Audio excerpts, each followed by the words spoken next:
Hi everyone. आज हम बात कर रहे हैं चेंज इन कंज्यूमर्स इक्विलिब्रियम, उपभोक्ता संतुलन में परिवर्तन। उसमें सबसे पहले आज हम देख रहे हैं इनकम इफेक्ट को, आय प्रभाव को।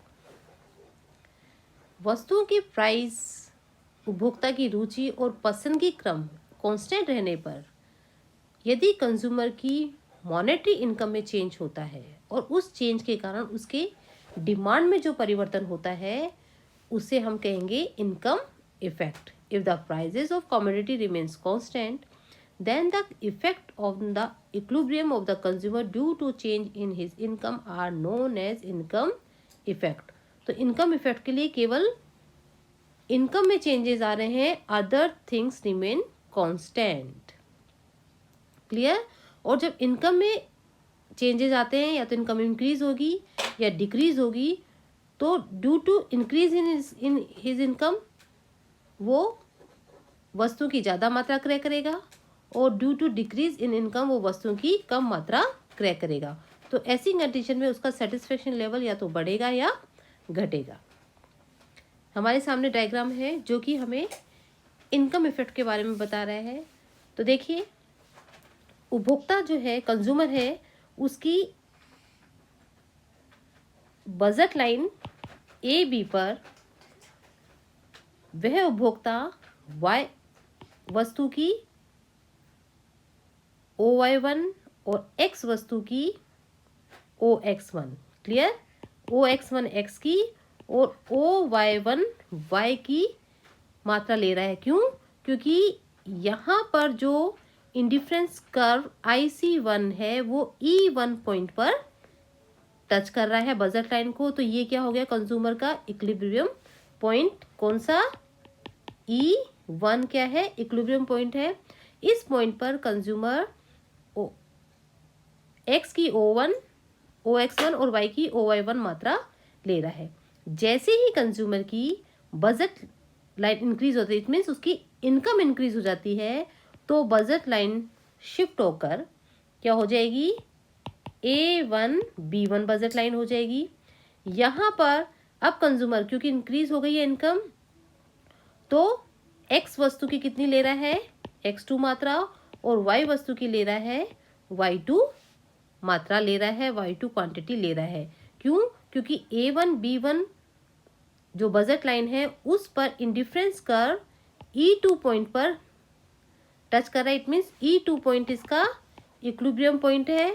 तो यहाँ पर इसको सेटिस्फेक्शन मैक्सिमम मिल रहा है। तो ऐसी कंडीशन में वो OX2 OY2 मात्रा क्रय कर रहा है बजट लाइन बढ़ने के कारण, इनकम बढ़ने के कारण। जैसे ही कंज्यूमर की इनकम A1 B1 से बढ़कर A2 B2 हो जाती है, इंक्रीज हो जाती है, तो बजट लाइन कितनी कहाँ आ जाएगी, A2 B2 शिफ्ट हो जाएगी। तो यहाँ पर वो X की OX3 मात्रा ले रहा है और Y की OY3 मात्रा ले रहा है, और जो इक्विलिब्रियम पॉइंट है that is E3 IC3 curve पर स्थित है।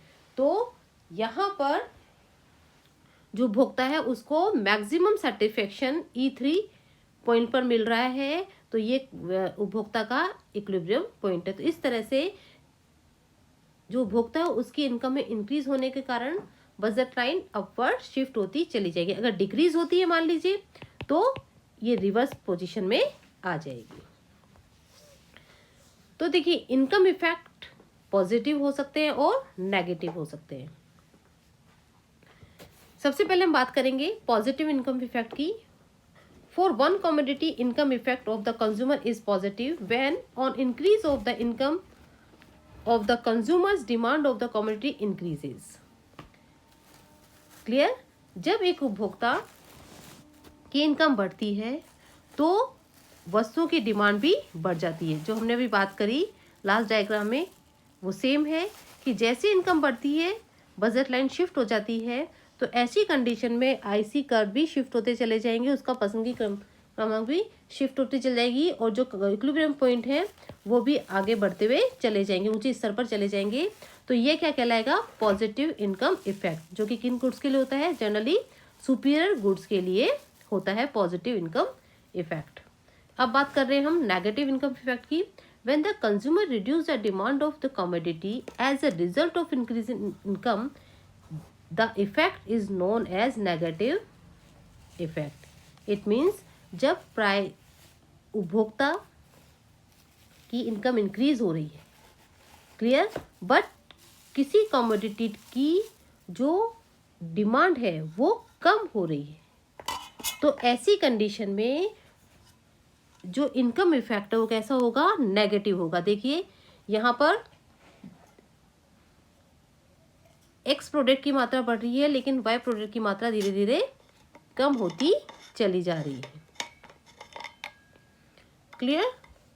तो ऐसी कंडीशन में कैसा इफेक्ट है, ये नेगेटिव इनकम इफेक्ट है। ICC curve negative position show कर रहा है। तो इस नेगेटिव जो इनकम इफेक्ट होता है वो किन गुड्स के लिए होगा, इंफीरियर कमोडिटीज के लिए नेगेटिव इनकम इफेक्ट होता है। अब बात करेंगे when commodity X is superior and Y is neutral. तो जब ऐसी कंडीशन होगी कि एक्स तो सुपीरियर है और वाई न्यूट्रल है, तब इनकम कंजम्पशन कर्व कैसा होगा, हॉरिजेंटल होगा। क्यों, क्योंकि एक्स सुपीरियर है और वाई न्यूट्रल है, तो केवल एक पैरेलल लाइन की तरह ये आ जाएगा, बिकॉज वाई इज न्यूट्रल और जो एक्स है वो सुपीरियर है, क्लियर। तो यहाँ देखिए OX1, OX2, OX3, एक्स की जो क्वांटिटी है, जो यूनिट्स है, वो डिमांड है जो बढ़ती चली जा रही है, और जो कर्व है बजट लाइन पे E1, IC1, IC2, IC3 आ रहे हैं, और जो इक्विलिब्रियम पॉइंट है E1, E2, E3, लेकिन वाई कमोडिटी पे कोई चेंज नहीं हो रहा है।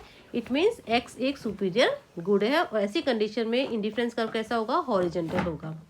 फिर हम बात करेंगे commodity X is neutral and Y is superior.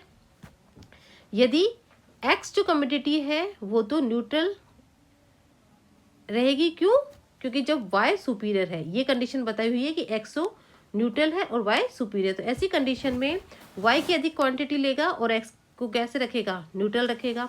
तो जो आईसी कर्व है 1, 2, 3 वो वाई की तरफ बढ़ते चले जाएंगे। यहाँ E1, E2, E3 क्या है, ये इक्विलिब्रियम पॉइंट है IC1, IC2, IC3 पे। तो ऐसी कंडीशन में वो E1 पॉइंट पर वाई की OY1 मात्रा, वाई और E2 पे OY2 एंड E3 पे OY3 मात्रा ले रहा है। तो ऐसी कंडीशन में क्या होगा, जब वाई सुपीरियर है तो वर्टिकल इंडिफरेंस कंजम्पशन कर्व बनेगा। अब बात कर रहे हैं commodity X inferior and Y is superior. तो ऐसी कंडीशन में जब एक कमोडिटी एक्स इंफीरियर है और दूसरी कमोडिटी वाई सुपीरियर है, तो बैक ब्लेंडेड